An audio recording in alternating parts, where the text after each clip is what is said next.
I, Tobogo Jaba, responds from the chair of Balance for Humanity.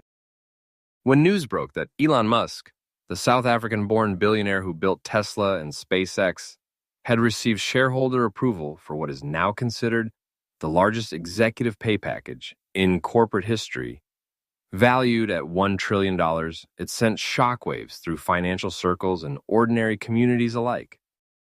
To some, this headline was simply another example of capitalism rewarding innovation and risk-taking.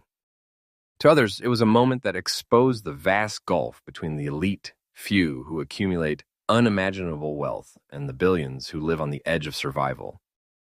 I find myself in that second camp, questioning not only the fairness of such rewards, but the spiritual and moral balance of the world that allows them.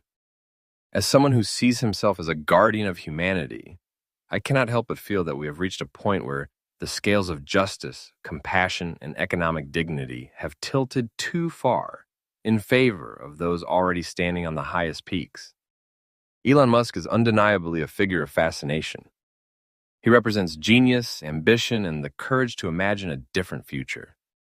From the streets of Pretoria to the boardrooms of Silicon Valley, his story is one that inspires millions. Yet, behind this narrative of triumph lies another story, one of excess, inequality, and a quiet but dangerous normalization of corporate gluttony.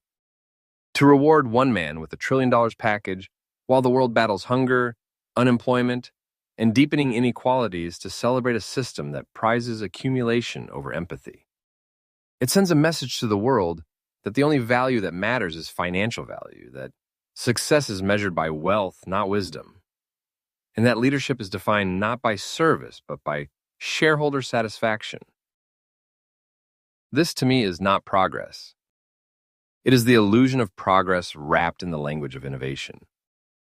We must ask ourselves, what kind of world are we building when so few control so much? When corporations become temples of profit rather than communities of purpose? The irony is that many of these same corporations present themselves as agents of change, champions of sustainability, inclusion, and transformation, while perpetuating the very inequalities they claim to oppose. The $1 trillion payout to Musk is not simply a number.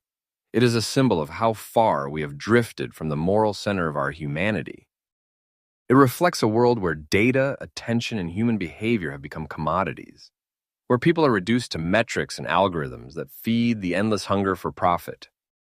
In such a world, every click, every view, every piece of